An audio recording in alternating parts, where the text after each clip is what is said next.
Hey guys, this is Tom from The Strength Agenda. A couple weeks ago, I posted a thing on Facebook asking for your guys' questions.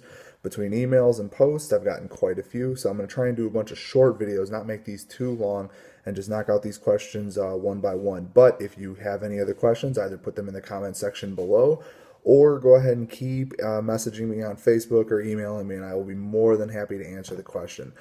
Today's little short video is going over your feet in relation to squatting.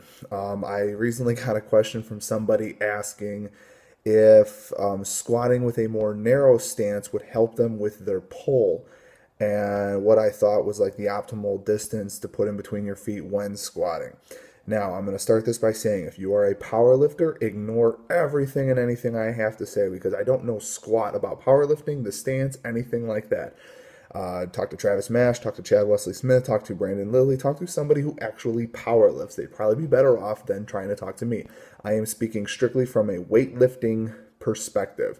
I'll be honest with you, when I first heard of the squatting with a close stance because it helps emulate your pull, I got a little bit confused with that. If you're trying to get a stronger pull, you need to pull. Squatting with a narrow stance, yes, it may help a little bit. It may have a little bit of a carryover, but it's not going to give you exactly what you're looking for. That's like saying you need to push press more in order to get better at the jerk. You're not going to get better at the jerk unless you actually do the jerk and work on the technique itself. Pulling and squatting are two different motions. So one maybe has like a tiny bit of carryover to the other, but it doesn't completely help one or the other. My recommendation in terms of squatting, if you're having a hard time finding a good foot stance, is take like a plate. I've used like a 10-kilo plate, and I set it on the ground, and I'll put my feet over it, and I do a little stretch to kind of open up my hips or whatever. I know James was doing that for a while to kind of get his squat stance down. Everybody's going to be different. We have different, hip sizes, different, limb lengths and all that stuff. So it's going to be different per person. Now, you don't want to be too wide because it's going to put a lot of pressure on the hips, but you also don't want to be too narrow because that's going to cause you to lean and not be able to sit with a straight back in that bottom position. So my suggestion is just play around with it, find what's comfortable, and go from there. But keeping a narrow stance to help with your pull, I do not think is the best way to go. You want to get better at pulls? Do more pulls.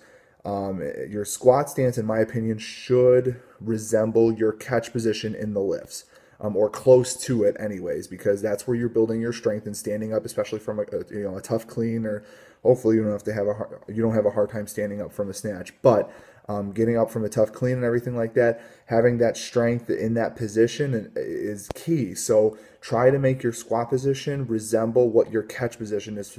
Specifically for me, I try to make it the clean, not so much the snatch, because I tend to get my feet a little wider in my snatch catch than I do in my clean catch. Hopefully that answers your question. Like I said, if you have any others, please comment below on this video, and I'm going to start popping these out about 1 or 2 a week. So go to www.thestrengthagenda.com. We have some new recipes popping up.